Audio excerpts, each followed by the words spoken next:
너는 예수하고 함께 있었어. 당신 말 들어봐서 분명히 갈릴리 사람이지. 너 바로 그자지. 빠져나갈 길은 하나였어. 저주하고 맹세하여 가로되 나는 그 사람 알지 못해. 그 아주 나쁜 놈이야. 베드로를 욕할 사람이 있습니까? 여러분들은 이 땅의 삶에 그렇게 당당하게 주님을 지켜주시면서 살아왔습니까? 아니면 세상의 쾌락이나 여러분들에게 가장 중요하던 것을 먼저 잡지는 않았나요? 지옥에 간다 해도 나 맹세코 예수 몰라 소리쳤던 베드로하고 뭐가 다르겠어요? 그런데 그때요, 바로 닭울음 소리가 들려요. 너무나도 기가 막혀 예수님을 비로소 눈을 들어 바라봤어요. 내가 다 알아. 네가 얼마나 약한지 내가 다 알아. 인자한 눈이셨어요. 그런데 자기같이 약한 자가 없었어요.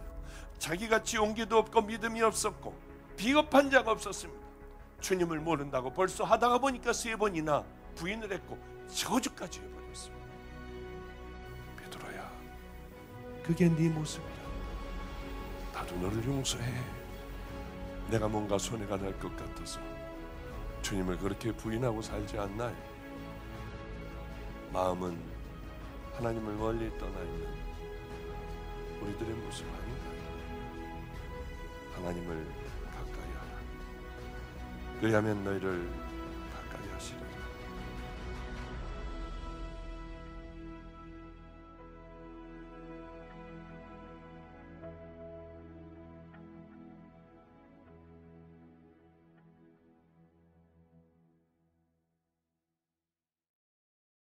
성경 말씀 보겠습니다. 마태복음 16장 13절부터 20절까지 제가 한 절 읽고 여러분들이 한 절 읽고 교독을 하도록 하겠습니다.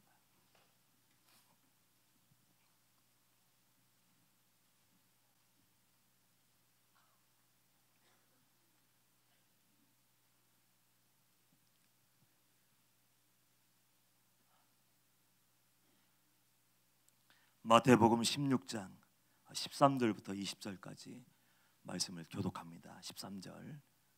예수께서 빌립보 가이사라 지방에 이르러 제자들에게 물어 이르시되 사람들이 인자를 누구라 하느냐?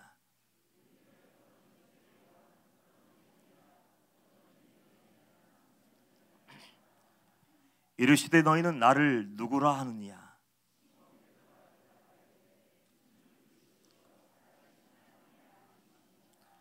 예수께서 대답하여 이르시되 바요나 시보나 내가 복이 있도다. 이를 내게 알게 한 이는 혈육이 아니요 하늘에 계신 내 아버지시니라.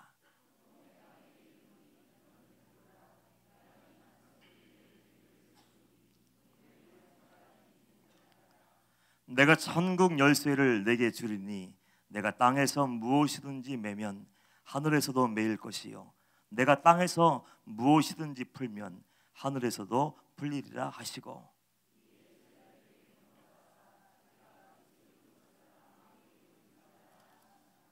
아멘. 할렐루야. 이 시간에도 성령께서 함께 하심을 믿습니다.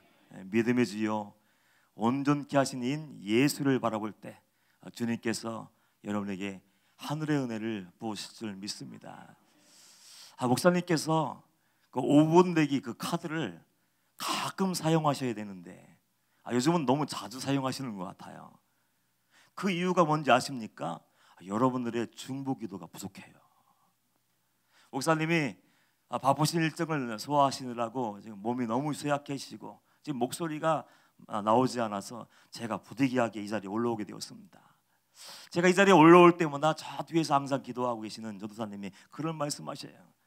어느 날인가는 그런 말씀하시더라고요. 다른 강사님들 부를 거 없어. 다른 강사님들 부를 거 없고 우리끼리 하면 돼. 그러시더라고요. 그래서 제 마음 한구석에는 우리 전도사님이 나를 인정하시는구나. 내가 설 때 아마 성령님의 기름 부심이 있나 보다. 마음이 흐뭇해졌어요. 아멘이 아니에요. 끝까지 들으세요. 그래서 마음에 뭔가 소망이 생기고 막 의기양양해서 딱 들어가려고 하는데 그 마지막 한마디가 돈 아까워.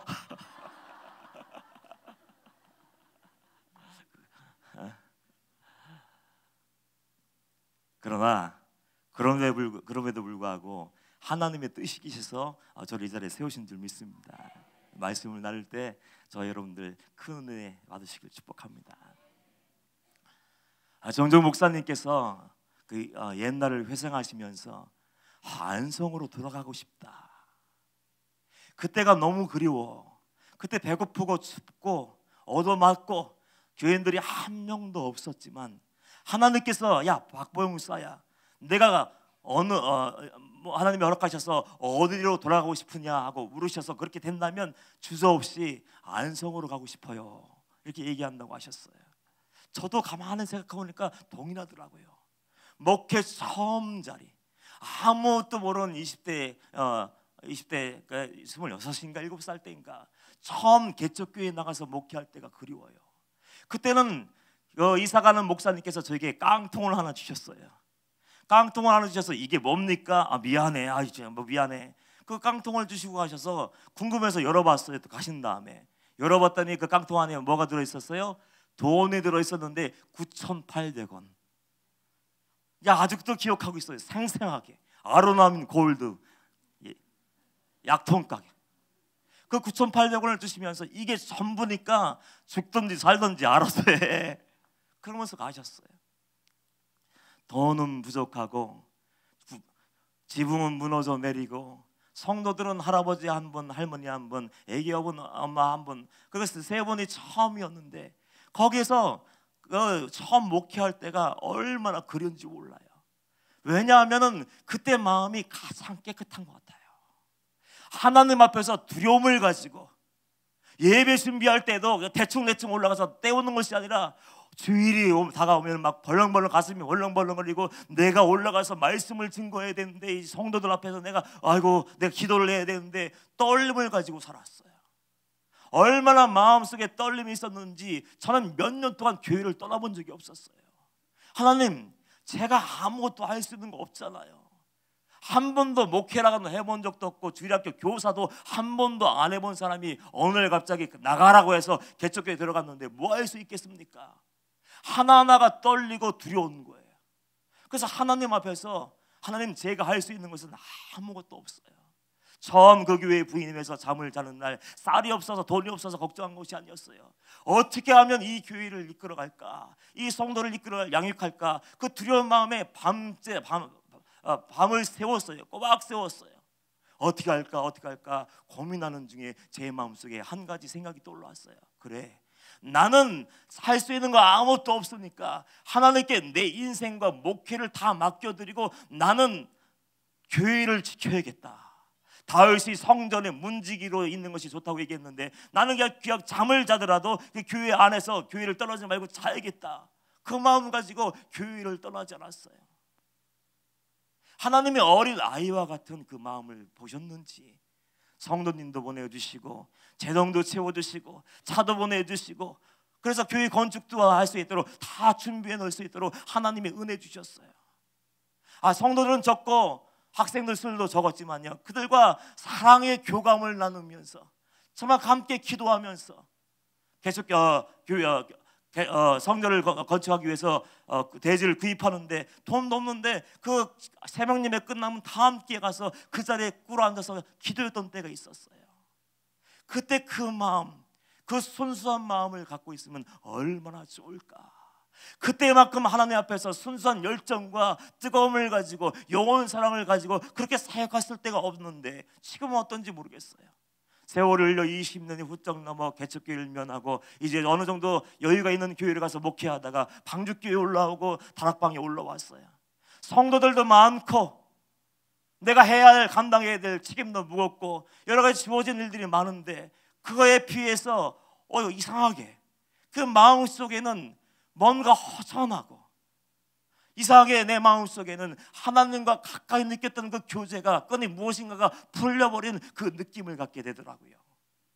그래서 그때를 회상하면서 아무도 없었지만 넉넉하지 않았지만 작은 것에 감사하며 작은 은혜에 기뻐하면서 하나님을 찬양했던 그 마음 그때로 돌아갔으면 좋겠다는 그 생각을 하게 됩니다. 여러분들 가장 귀한 복이 뭘까요? 하나님이 가까이 하신 것이 축복임을 믿습니다. 하나님이 함께 하시고 하나님이 주시는 은혜와 신령한 복으로 사는 것이 진짜 행복인데, 사람들은 헛된 것을 추구해요.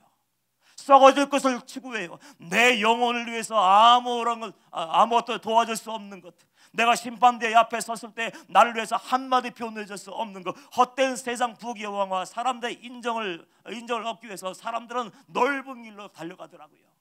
제가 처음 목회했던 그 자리는 정시 집안들이 모여 사는 집성촌이었습니다. 봄만 되면은 그 대문 앞에 항상 막 동일하게 붙어버려요. 이 집도 붙어 있고 저 집도 붙어 있고 다 붙어 있어요. 봄이 되면 붙이는 것이 뭡니까? 입춘대길. 붙여보셨나요?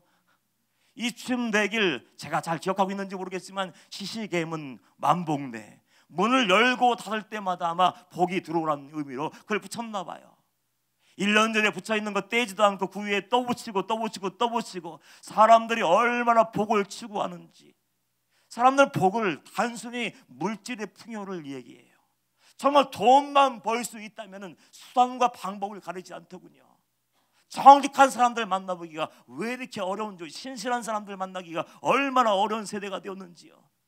어떤 성도님이, 지방에 사는 성도님이 제가 과일을 좋아한다는 얘기를 아마 들었나 봐요. 제가 과일을 좋아해요. 과일을 좋아합니다. 그래서 과일을 좋아한다는 얘기를 들었는지 사과를 큰 박스를 제게 보내주었어요. 그래서 제가 아침마다 사과 하나씩 거의 먹기 때문에 아유 감사하더라고요. 얼마나 감사한지. 그래서 그 사과를 박스를 풀어서 위에 있는 한 줄을 먹고 밑에 줄을 먹기 위해서 중간에 있는 박스, 얇은 박스를, 종이 박스를 딱 치웠더니 웬걸요, 위에는 크고 먹을만한 먹은직한 그 사과가 있었는데 종이 한 장을 딱 치웠더니 막 상처나고 썩고 골머있는 그 사과를 꺼리낌 없이 넣어놨어요. 사람들은 순간의 이익을 얻기 위해서, 세상 사람들은 돈을 한 푼이나 더 받기 위해서 버려야 되는 것이고, 이건 버려야 되고 상품 가치가 없는 것도 넣어버리고 눈속을 마고 그래 포장해서 보내는 거니까 누가 알 수 있으랴, 그런 마음을 먹었는지 눈속이면서 돈을 얻기 시작합니다. 물질을 얻으려고 얼마나 애를 쓰는지 몰라요. 그런데 그 물질이 그 영혼을 정말로 행복하게 해줄까요? 그 물질이 그 사람의 영혼을 새롭게 해줄 수 있을까요? 헛된 것이 그 세상에 썩어질 것들인데, 성도조차도 하나님을 두려워하지 않고 돈을 얻기 위해서 양심을 팔아버리고 하나님의 거룩하심을 던져버릴 때가 얼마나 많습니까? 사단은 여러분들을 속이는 거예요. 성도들도 속는 것 같아요. 사단이 속입니다. 야, 넌 세상에서 최고가 되기 위해서는 누군가를 짓밟아야 된다, 누군가를 밟고 올라서야 된다, 내가 무언가를 얻기 위해서는 눈을 한번 감아야 되고, 내가 한번 성공하기 위해서는 집을 한번 꿀꺽 넘기고 모르는 채 한다. 세상 부귀영화를 얻기 위한다면 사람들은 수단 방법을 가리지 않는데, 어쩌면 성도들조차도 하나님을 두려워하지 않는지 모르겠어요. 어느 교회 장로님 한 분이 계셨어요.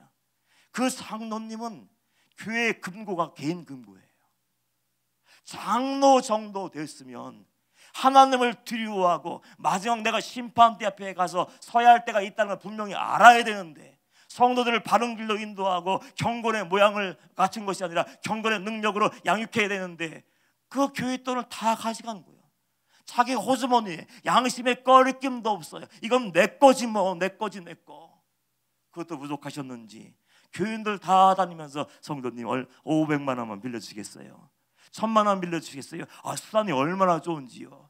제가 여러분들에게 지금 내려가서 100만 원, 5만 원씩만 달라고 하면 다 주시겠습니까? 안 줄 텐데 장로님 말은 다 믿더라고요. 그래서 전교인들이 거의 다가 그분에게 돈을 딱 주었어요. 그러고서 도망가 버렸어요.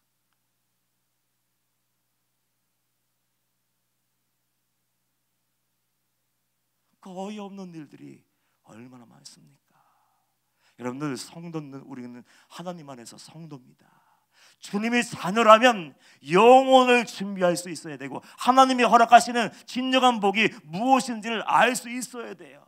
하나님을 속이고 사람을 속여서 내가 부귀영화 얻어봐요. 평안할 수 있습니까? 두 다리 쭉 뻗고 살 수 있습니까? 그럴 수 없어요.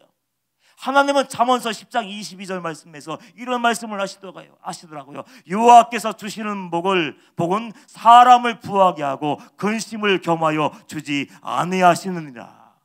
하나님이 허락하시는 복으로 무자하고 진정한 복이 무엇인지를 깨달으며 영원한 나를 얻기 위해서 좁은 길 걸을 수 있어야 되는데, 성도마저도 목사마저도 장로마저도 그 돈의 전부인 삶을 살고 세상 사람과 구별되지 않는 그 삶을 살며 넓은 길로 달려가더라고요.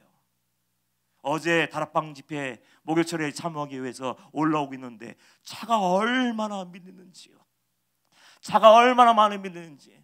다락방으로 오는 쪽이 밀리는 것이 아니라 반대쪽이요, 세상으로 나가는 길 쪽으로 차가 얼마나 많이 밀려 있는지. 오늘 통계를 보니까 크리스마스 이브 때 주님 오심을 기뻐하고 그 탄생을 축하하는 거룩한 날이지 않습니까? 그날 모텔, 호텔 매진이 된대요.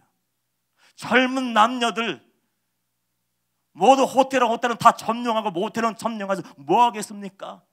그날 최고 많이 팔리는 것이 피임기구래요. 피임약. 세상에서 쾌락을 얻겠다고, 세상에서 만족을 얻겠다고 달려가 보지만 하나님 없는 삶은 죽어버린 삶이고, 하나님이 함께하지 않는 삶은 내가 무엇을 가졌고 무엇을 누린다 할지라도 망할 수밖에 없는 거예요. 오늘 본문 말씀은 우리가 잘 알고 있는 말씀이 기록되어 있습니다. 베드로 사도가 예수님이 너희는 나를 누구랴 하냐 그렇게 물었을 때 담대하게 나가서 얘기합니다. 16절 말씀 보면 시몬 베드로가 대답하여 이르되 주는 그리스도시요 살아계신 하나님의 아들이시니이다. 담대하게 고백합니다. 베드로가 그런 얘기를 할 때 바요나 시몬아 내게 복이 있도다라고 예수님이 말씀하여 주셨어요. 여러분, 진정한 복이 무엇입니까?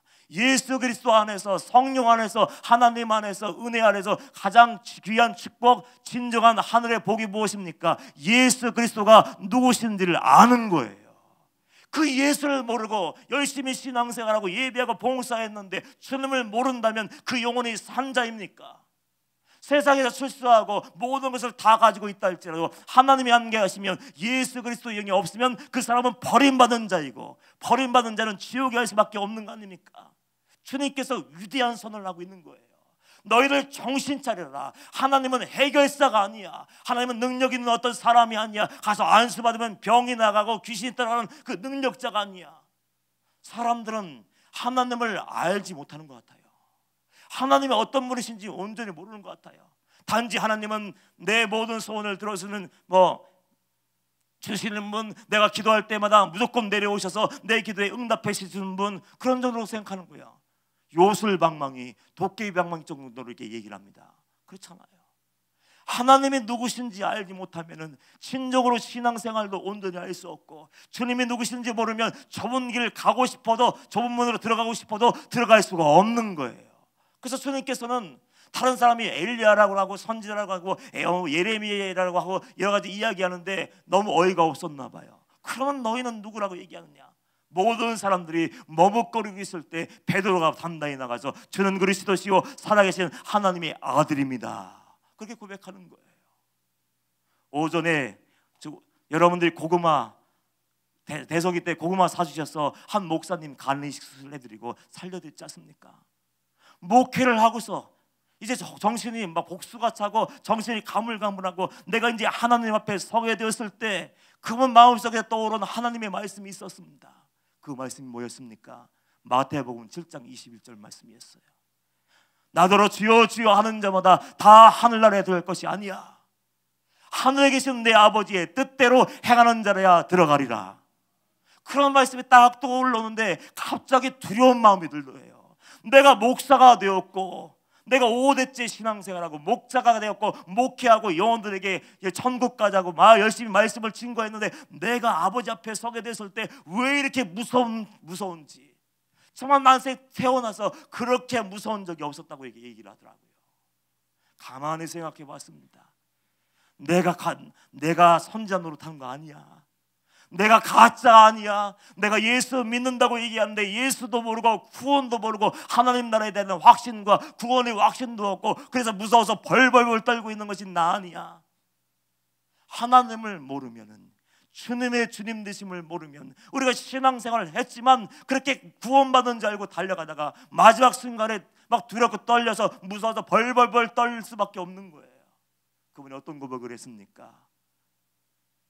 죽음 앞에서 그 하나님의 말씀이 떠올랐을 때 내가 지금 가짜가 아니었는가 깨닫고 그 아픈 몸을 이끌고 며칠 동안 씨름하며 기도를 했대요. 얼마나 오열하고 회개의 기도를 드렸는지. 한 3일쯤 때 지나서 은혜가 임했나 본데 3일쯤 되니까 그 마음속에 평안이 임하게 되었다는 거예요. 그래서 그날을 생일로 바꾸어서 내가 영이 거듭나고 육신이 태어난 날이라고 이렇게 기념일로 정하고 매일매일 그날을 내 생일처럼 여기겠다고 얘기를 했습니다. 여러분 어떻습니까? 제가 항상 얘기하는 말이 그냥 할 말 없어서 또 이 자리에 나와서 얘기하는 것으로 생각됩니까? 절대로 아니에요. 하나님의 영이 여러분 안에요 안 계시고, 여러분이 하나님을 만난 적이 없고 정말로 돌이켜서 예수 그리스도의 보혈로 씻김 받은 적이 없고 돌아서서 예수 그리스도로 달려가지 않고 산상수 말씀 매일매일 묵상하고 있는데 그 말씀대로 살아나지 않으면 우리는 가짜예요. 주님을 만난 자가 아니고 주님을 몰라요. 주님을 아는데 그렇게 살 수 있습니까? 내 마음대로 얘기하며 상처 줄 수 있습니까? 주님을 아는데 내 마음대로 행동하고 하나님을 무시하고 하나님의 영광을 가리는 그 행동을 알 수 있습니까? 지난 금요철 때인가요? 목사님이 말씀하셨으니까 제가 한번 얘기해도 상관없겠어요. 목사님이 무당을 전도하셨대요. 오래전 얘기예요. 신내림 받은 무당을 전도해서 주님께로 인도하는 게 쉬워요, 어려워요? 사단에게 잡혀있는 영혼들, 섞고 살았던 그 영혼을 건져내서 하나님 보러 딱 인도하는 것은 축복이지 않습니까?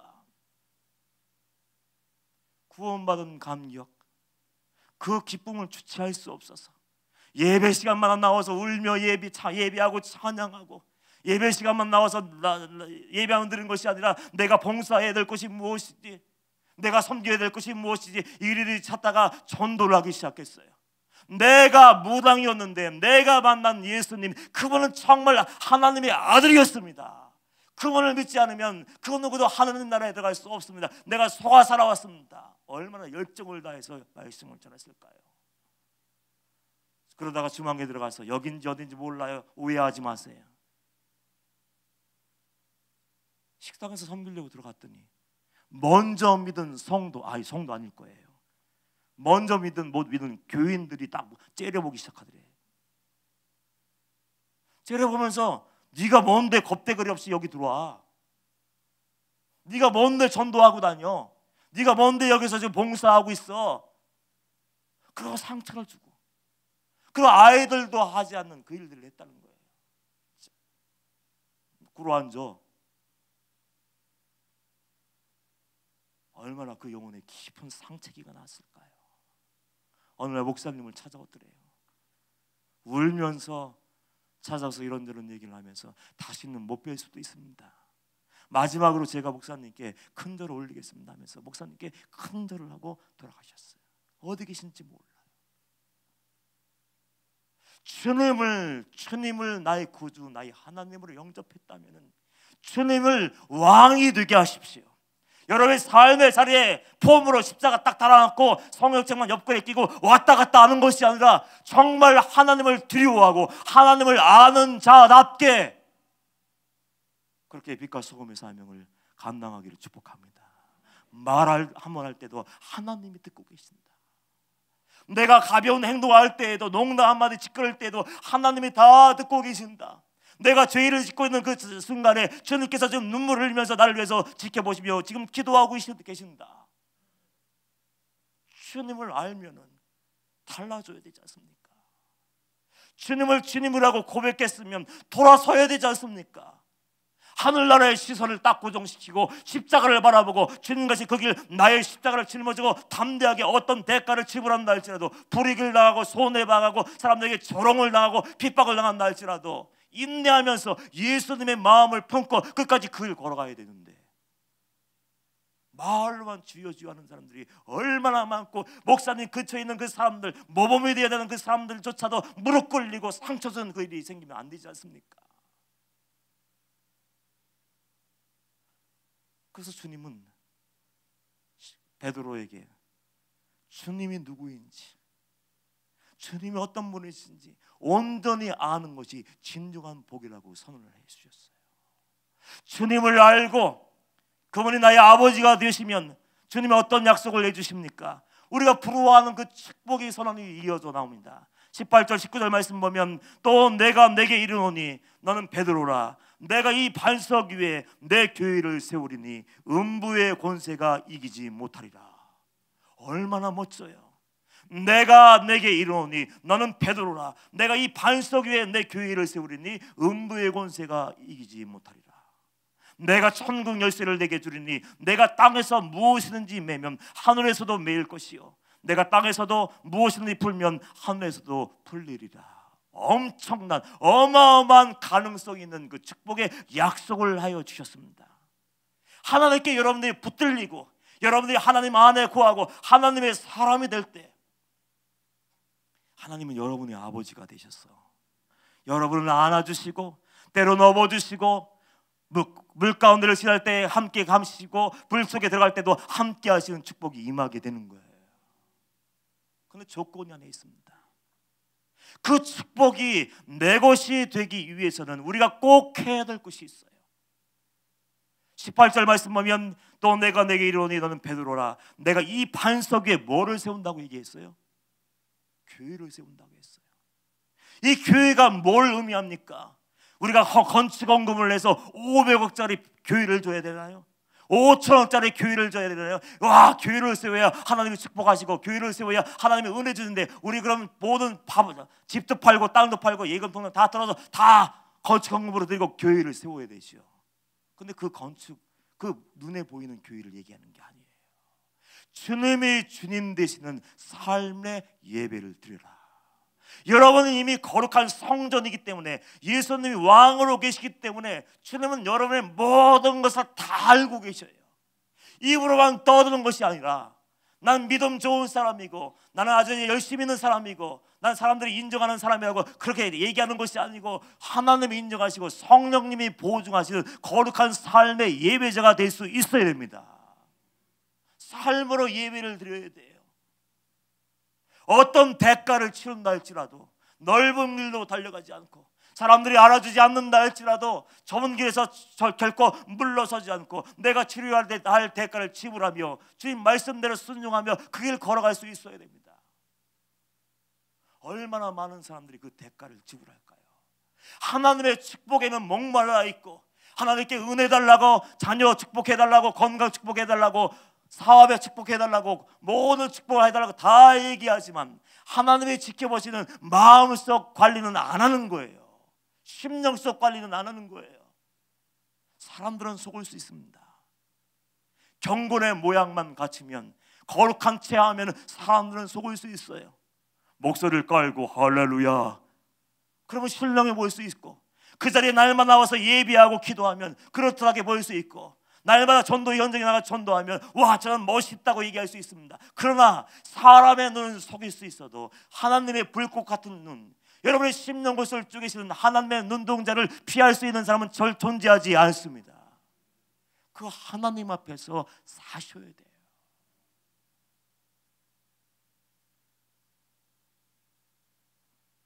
너는 세상의 빛이다, 소음이다, 이렇게 말씀하셨어요. 이 시대에 기독교가, 한국교회가 무능력해진 이유가 뭡니까? 무능력해진 이유가 뭐예요? 밖에 버려서 밝혀버린 이유가 뭡니까? 빛과 섬의 역할을 감당하려면 내가 죽어야 돼요. 철저하게 죽어야 돼요. 그럼 죽지 않는 거예요. 말로만 주님이 주인이라고 얘기하지만 인생의 주도권을 내가 딱 붙잡고 내가 모든 것을 다 관리하고 내가 모든 것을 내 마음대로 주무르고 있지 않습니까? 그게 문제예요. 소금이 맛을 내려면 어떻게 돼요? 올겨울에 다 김장하셨죠? 간을 맞추기 위해서 소금을 딱 뿌렸는데 소금이 나는 안 녹아내릴 거야. 나는 절대로 안 녹아내릴 거야. 무슨 일이 있어도 원형 보존이다. 그런다 그 김장김치 여러분 겨울 내내 맛있게 드실 수 있습니까? 드실 수 있어요? 소금 따로 김치 따로. 그리스도인도 마찬가지예요. 맛을 내기 위해서 썩어져가는 세상에서 방구제의 사명을 감당하기 위해서는 여러분이 철저하게 죽어야 돼요. 저는 목사님 곁에 있으면서 목사님께 배웁니다. 어떻게 이러실 수가 있을까? 어떻게 저는 목사님의 어떤 능력이 있어서 목사님 따라가는 것이 아니고 목사님이 방일교회를 이끌고 다락방을 이끌고 뭐 위대한 일을 하기 때문에 뭔가 얻어먹으려고 따라오지 않았어요. 아무것도 없을 때 만났습니다. 조치원 초막에서 기도하고 계실 때 처음 만났어요. 물론 그분 때문에 제가 성령님을 부인하고 은사 없다고 막 목에다 힘을 주고 없어요 그렇게 얘기하는 사람이 한 번 같이 기도하고 나서 성령님이 계신 걸 알았어요. 성령에 쓰여있는 은사가 정말 있다는 것을 알았습니다. 내가 은사자라면 학을 때요. 저 싫어요. 아버님이 목회를 하셨는데 은사 받은 사람들이 교회에서 얼마나 깨트리고 이간질시키고 막 싸우고 분열시키든지 그 사람들 때문에 교회가 풍지박산이 난 것이 한두 번이 아니기 때문에 은사라고 하면 아주 막 치가 떨려요. 근데 그분들을 만나니까 목사님 만나니까 성령님이 계시더군요. 은사가 있습니다. 그 다음 날부터 쫓아다니기 시작했는데 가장 중요한 것은 그분이 하나님의 말씀대로 사시더라고요. 정말 돈이 있어서 남아 돌아서 나머진다고 사람들이 모함을 하고 막 공격을 해드는데 그렇지 않습니다. 내가 당장 병원에 가야 되고 내가 굶어서 죽게 되었는데도 불구하고 나보다 더 형편이 어려운 사람 얘기 있으면 사람들 있으면 그냥 아낌없이 먼저 내어주는 분이에요. 그 삶에 감동되어서 20년이 넘게 따라왔는데 어느 날 큰 사건이 일어났어요. 이거는 도저히 용서가 안 될 거야. 어마어마한 사건. 목사님이 지금까지 세워놓았던 모든 것이 무너질 수 있었고 그리고 엄청난 부채를 한 몸에 떠안게 되었고 목사님이 그렇게 막 상처를 받으시고 그 고통스러워하는 걸 본 적이 없습니다. 12시 5분 전에 전화가 왔더군요. 힘이 다 빠진 목소리로 이 목사 내가 내일 다락방에 못 서. 그러니까 이 목사가 제발 올라와서 섰으면 좋겠어. 그러고서 거의 1년이었어요. 나중에 자초지종을 알고 이 사람은 도저히 용서받을 수 없는 사람이다. 그렇게 생각하고 제가 제외시켜 놨습니다. 은혜 밖으로 제가 밀어내버렸어요. 근데 그분 내 모든 삶을 깨뜨려버린 그 사람 부르더군요. 안수기도 해주고 안아주고 용서한다고 얘기하고 사랑한다 얘기하고 그 돌아가서 또 사고 치면 또 불러다가 또 기도해주고 또 사랑한다고 얘기해주고 용서해주고 어떻게 그럴 수 있을까? 어떻게 그럴 수 있을까? 도저히 따라갈 수가 없네. 한 말씀 하시더군요. 이 목사 우리는 말이야 예수님의 마음을 배워야 돼. 거룩한 성전이 온전하게 세워지기 위해서는요 여러분의 자아를 빼셔야 돼요. 내 감정과 내 자존심을 다 던져버리고 예수 그리스도의 심장으로 이 식수를 받고 예수님의 마음으로 채우고 하나님의 말씀으로 온 몸을 방어하지 않으면 거룩한 성전을 만들 수 없어요. 사람들은 하나님의 음성을 쉽게 듣는다고 얘기하더군요.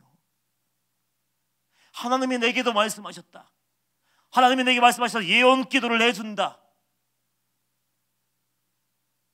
근데 그 삶을 보면 가짜예요. 하나님이 함께 하시고 하나님이 기름 부으시고 하나님의 능력 주시는 사람들은요 그 마음에 예수님이 주인된 사람이에요. 예수님의 마음이 없고 하나님의 말씀대로 채우지 않고 그 말씀대로 순종하지 않는 자에게 하나님은 은혜 받아라 능력 받아라 은사 받아라 거둬주지 않습니다. 그런데 사람들은 다 하나님의 음성을 듣는데, 하나님이 여러분의 아버지가 되기를 원하고 하나님께 구하는 모든 기도가 응답이 되고 나아가서 제일 중요한 신령한 하늘의 복을 받기를 원한다면 아버지가 누구인지 간구하시기를 축복합니다. 아버지가 누구인지를 알아야 돼요. 그것이 가장 복된 자라요. 아버지를 알아야 천국과 지옥이 있는 것을 알아야 돌아서죠. 막연한 사람들이 얼마나 많습니까?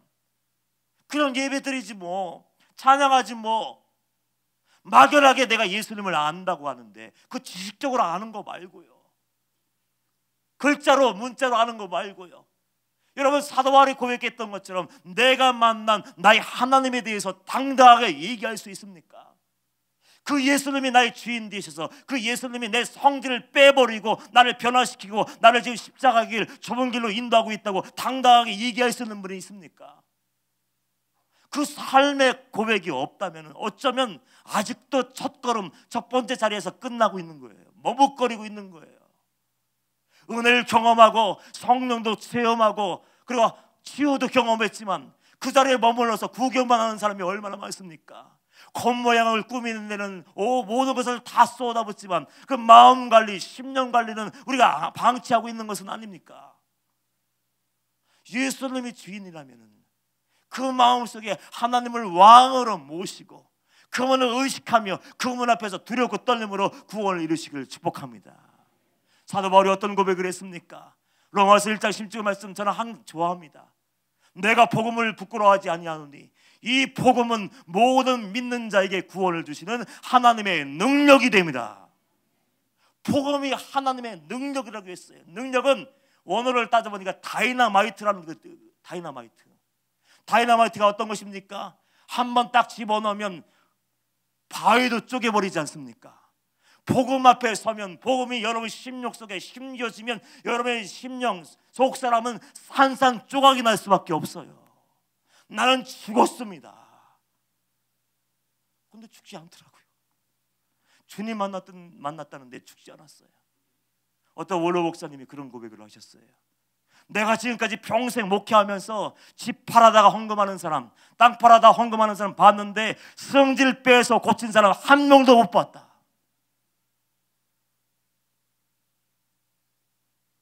하나도 안 바꿨어요.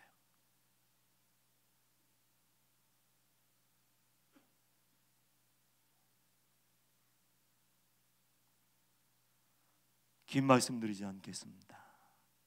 하나님이 저와 여러분에게 주시기 원하신 복은요, 구원이에요. 그 구원을 이루게 하기 위해서 강태 목사님이나 우리 교육자들이나 저나 목사님이 목이 터지라고 여기서 외치고 있는 거예요. 왜 또 저런 소리를 할까? 왜 또 회개하라고 할까? 왜 성질 빼고 자존심을 뽑아버리라고 얘기할까?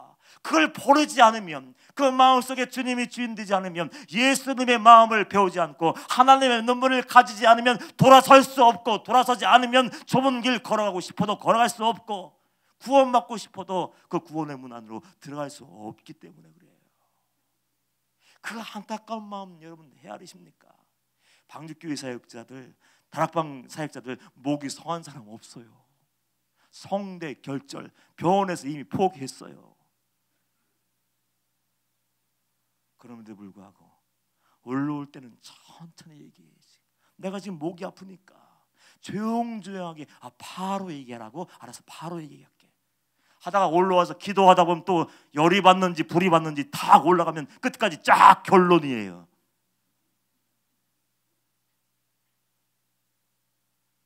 이 시간 하나님께 여러분의 마음을 열기를 축복합니다. 예수님의 마음이 여러분 심령 속에 부어졌으면 좋겠어요.